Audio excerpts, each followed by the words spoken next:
Welcome to your yin yoga practice. Yin yoga is about relaxation, whereas our yang yoga is about intensity, strength. That's when we get sweaty doing the yoga. For this practice, all you need is some space, a mat, some pillows or cushions if you have them, because we'll be spending about 2 to 3 minutes in each pose. If you do not have cushions, it's perfectly fine. This practice is a great one to do at the end of the day, whether it was relaxing, stressful, busy, productive. It's an awesome way. It's all about relaxation and opening up your body, finding what works for you. So when you're ready, come down to the floor. We're going to start in hero pose. And for hero pose, using the cushions, sometimes I like to place the pillow just between my thighs and my calves, just to take a little bit of stress off the knees. Okay? So we're going to be here for about 2.5 to 3 minutes. Allow the weight of your body to stretch out the front of the ankles, the front of the shins. The shoulders are relaxed. In yin yoga, I like to close my eyes as much as possible. And I prefer to breathe through my nose if you can.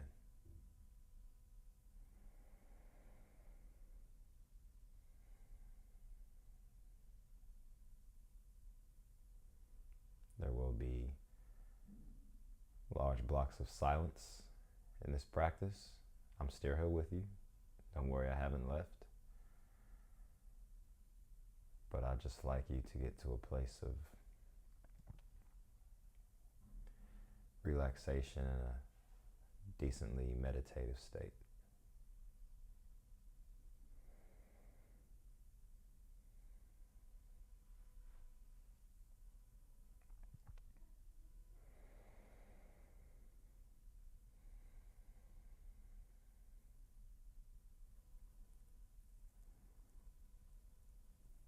If you want to let the head roll clockwise or counterclockwise, from side to side, you can. Just using this as our entry into the practice.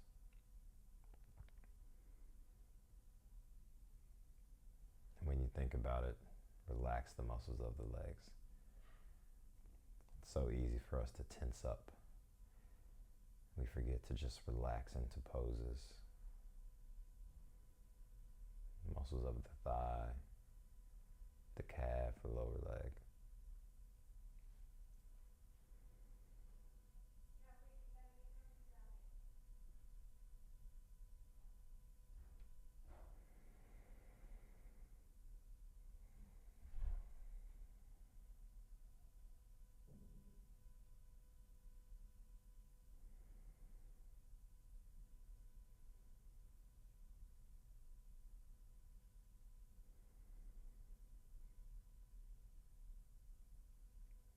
Pay attention to your breath. One more deep breath. As you exhale, you open the eyes. And then we're going to come into Balasana, child's pose. So I'll take my toes together, my knees apart. I'm going to allow my forearms to just rest on top of the cushions. And I'll take my head behind the cushions as much as possible. Just allowing the chest and shoulders to drop. I'm looking for a slight stretch throughout my back and also the shoulders. You can do the same thing on the ground, no cushions. I'll show you what it looks like. Just the forearms are just resting on the floor. And I'm allowing the head to come down. If you want to walk the arms out a little further, you can. You play around with the pose. And just make it work for you. That's the most important part.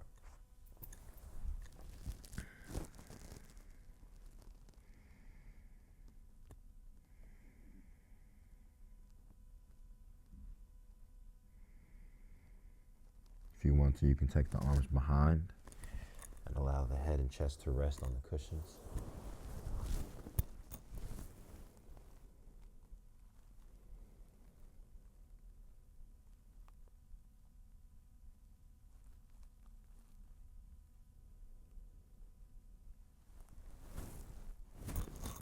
Again, there are plenty of options.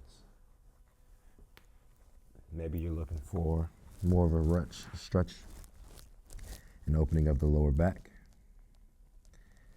Maybe you're looking for more in the upper body, the upper back.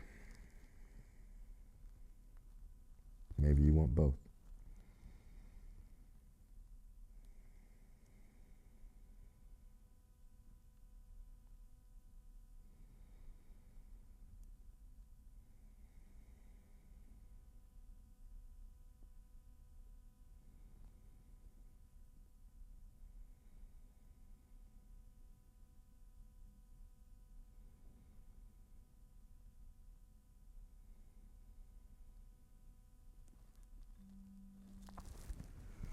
For your next breath, open the eyes. Now we're going to bring right leg forward. I'll go on a 45 for you. And I'm sitting into a lunge. So this is sometimes called dragon pose, lunge. Lizard lunge is when we bring both hands inside the leg and we're resting on the forearms. I'm looking for a stretch. My hip flexor, outer hip. And we're just relaxing. Play with the weight distribution between your right hand and your left hand. You'll notice your tricep might start to get tired. And if it does, just push up and sit in the legs and just allow the hips to melt forward.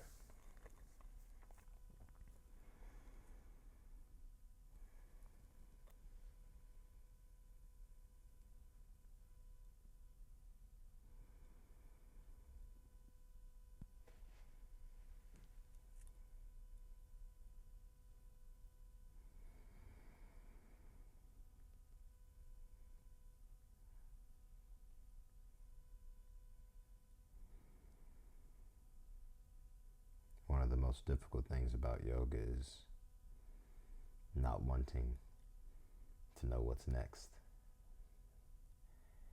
And the waiting and agitation when you're in poses for more than 3 seconds.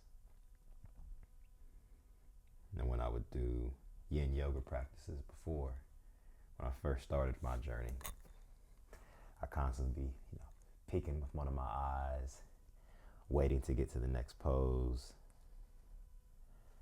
But when I started asking myself, why do I want to finish? It really started to change things for me.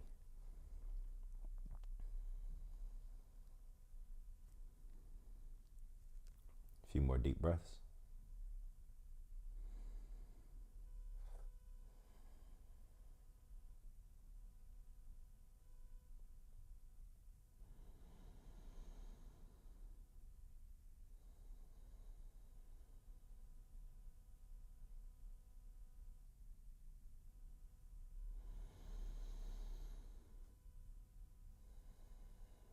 Relax. Let's switch sides. Like, why do I want to finish? Why am I trying to get to the next pose? Where am I going? If I pick a 20 or 30-minute practice and it's been 5 minutes, why do I want to rush it? So many of us are accustomed to go, and myself included. I'm a high intensity strength, but you can't have the yin without the yang. You can't have the yang without the yin, right? I realize my voice probably sounds significantly deeper. I'm not doing that intentionally. It's the morning. And I guess my vocal cords haven't gotten warmed up yet.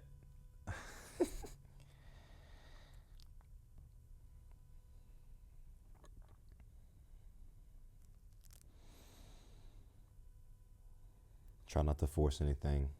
Just let the hips melt forward. Flexibility, stretching,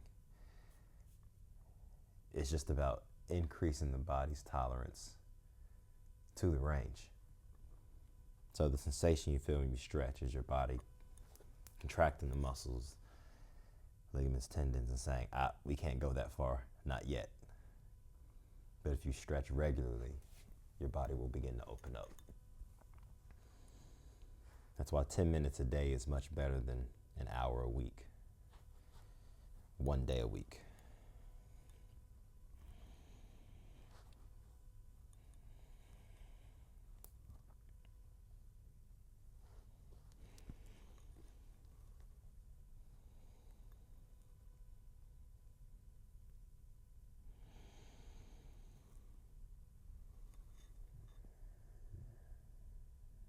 One or two deep breaths.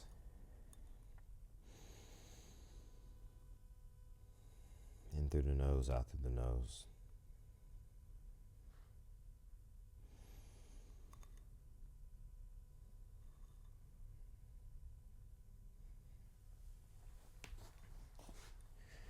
Next we have frog pose.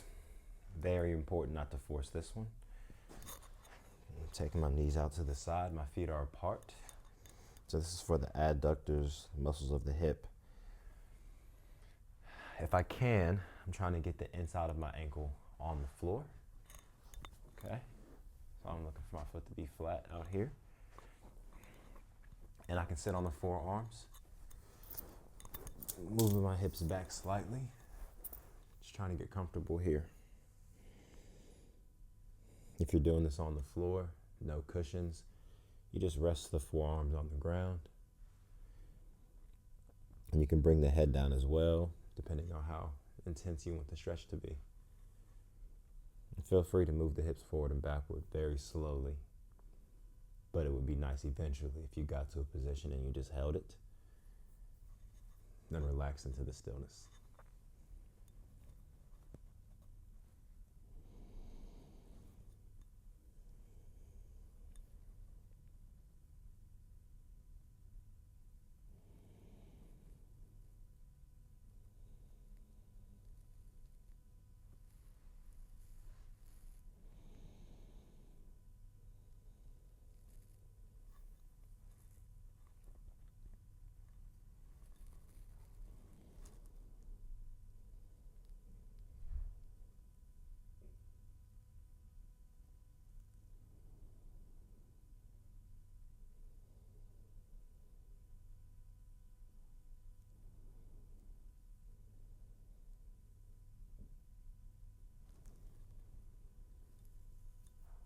Very important to do your best to relax through the inner thighs as much as possible.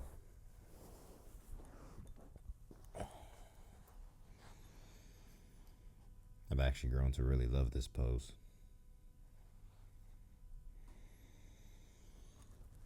Two more deep breaths.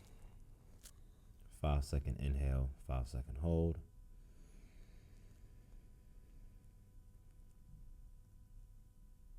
2, 3, 4, 5. I'm exhaling. One more inhale. 1, 2, 3, 4, 5. Exhale. Open the eyes. Come into a seated position. We're just going to come into a seated forward fold. Make sure I'm in the camera. So feet are together. And just hinging forward from the hips. If you want to, it's an awesome time to just use some pillows. You can start with 2 pillows and then come to 1 and then go to 0 as you relax.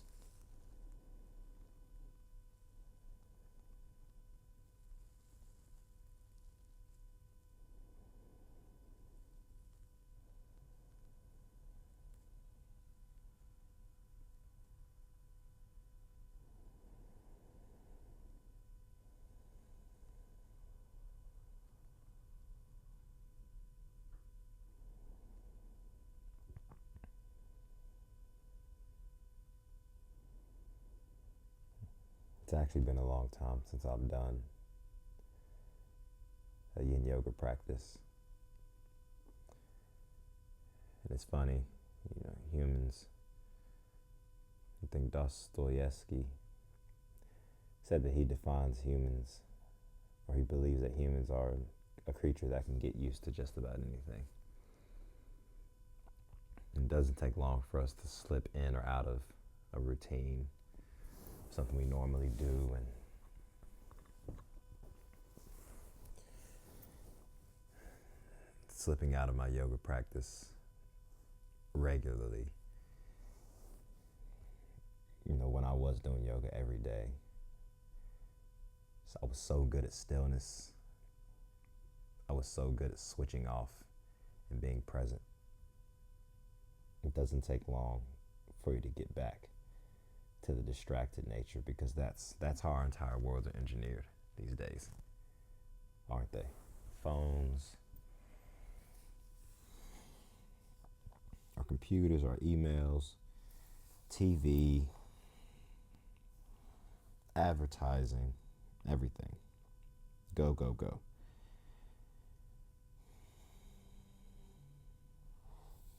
Take one more deep breath. As you exhale, you open the eyes. Now I'm going to take my right leg out to the side, and I'm bringing my left leg in. And for this one, I won't actually reach right away. I'll just allow myself to feel this through. Muscles of the lower back and the pelvis here on my left hip. There's a little bit of hamstring involved here, but for the most part, it's just opening up the outer muscle, the muscles of the outer hip, lower back.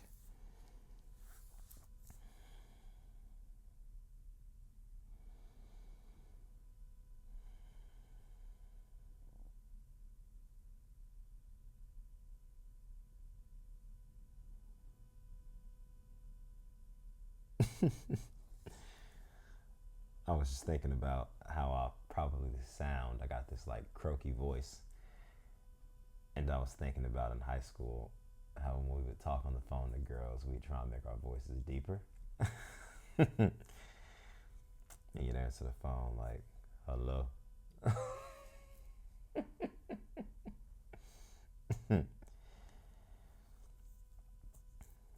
I know there's, physiology and biology around the voice and timbre and frequency, volume, and attraction. I guess it's a deeper voice. It's correlated with more masculinity, or a more masculine person, which I guess would make you a more attractive mate for those who prefer someone who is masculine.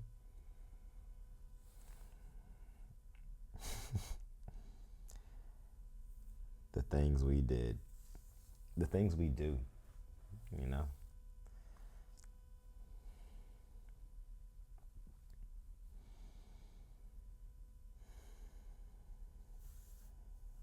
One more deep breath.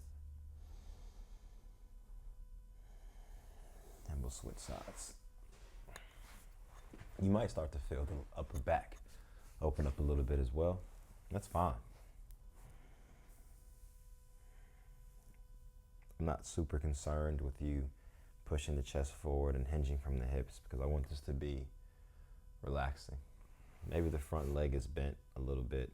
Maybe the inside leg. Maybe the foot is at the knee. Maybe it's at the calf. Just whatever works for you.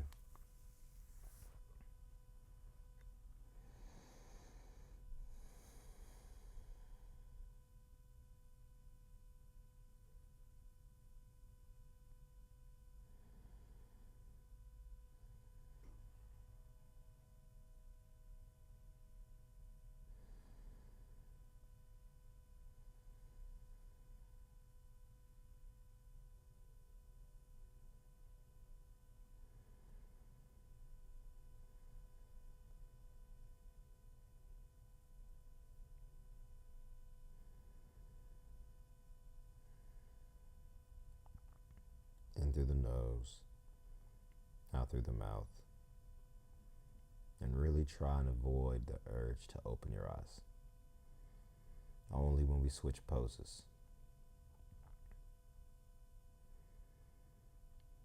And just allow your mind to just think. It's a huge fear, misconception about meditation, that your mind has to be perfectly empty and you need to be perfectly present and you're only focusing on the breath. And people who meditate, they only focus on the breath and they don't think about anything else. But the human mind is a very complex, advanced, fast-moving organ, system, network, and turning it off and only focusing on your breath is a very difficult task to do. So when we say focus on the breath,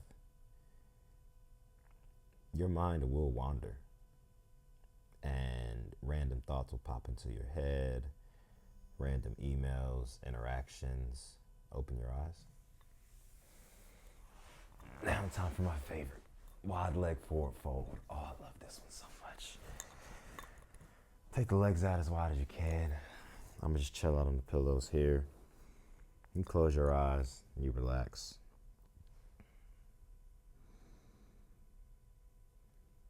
Yeah, you know, when your eyes close or when it's quiet, we are immediately flooded with everything that's happened throughout the day, something that happened 6 months ago, 6 years ago, what's going to happen tomorrow, stress, worries, relationships.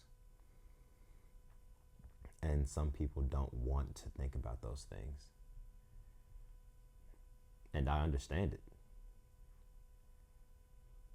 But as we pick apart those things, it starts to relax us. It's like the monster under the bed. You know, under the bed becomes a lot less scary when you turn the lights on and you can see. And for me, that's what meditation is. And that's what journaling is. It's, well, what is actually stressing me out about this? What can I do about something that's already happened? Nothing. It's a bizarre concept, time, and one that we still try and defeat. We think we can change what's in the past. We dwell on it. We definitely think we can change what's to come. We think we're in control. We try and go forward as far as possible.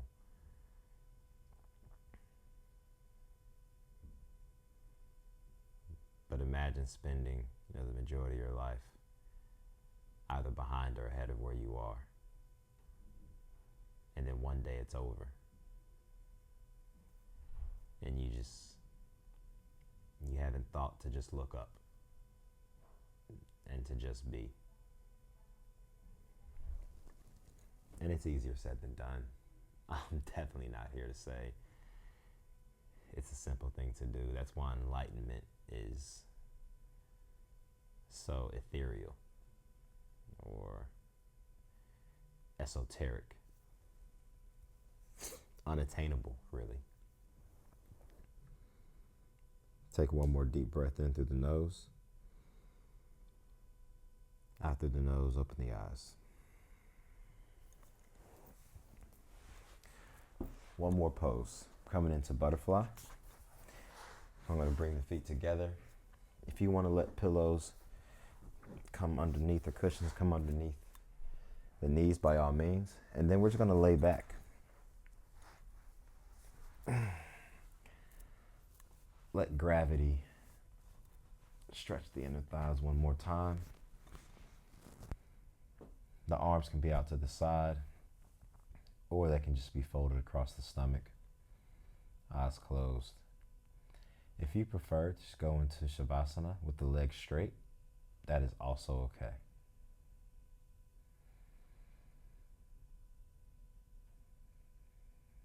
In through the nose.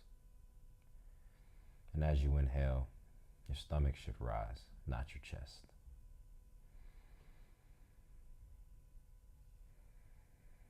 Diaphragmatic breathing. Eyes closed.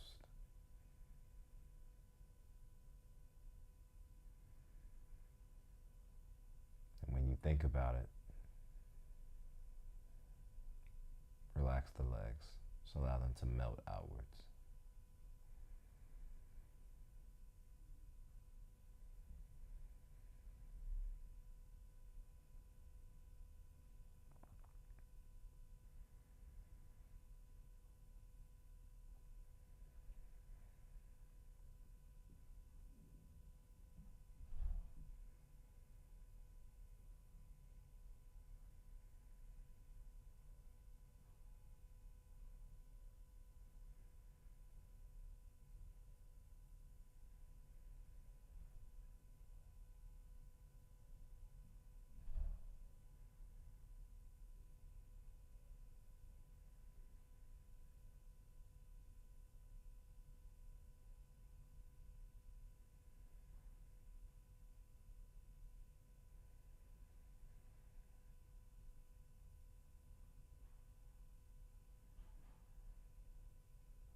Take one more deep breath in through the nose,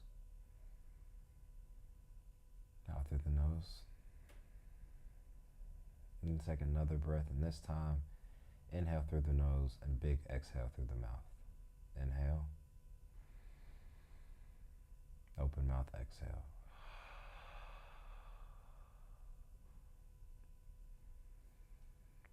You can use the hands to bring the knees in. Roll over to the side and come up to a seated position. You can just stay in butterfly pose. You can stay in Savasana. Whatever's comfortable for you, whatever's working for you. If you have more time, the more the better. Ideally, a routine like this could be an hour, 2 hours, if we could find the time for it. Wherever you are in the world, good morning, good afternoon, good evening, and good night. Really appreciate you being here. Until next time, namaste.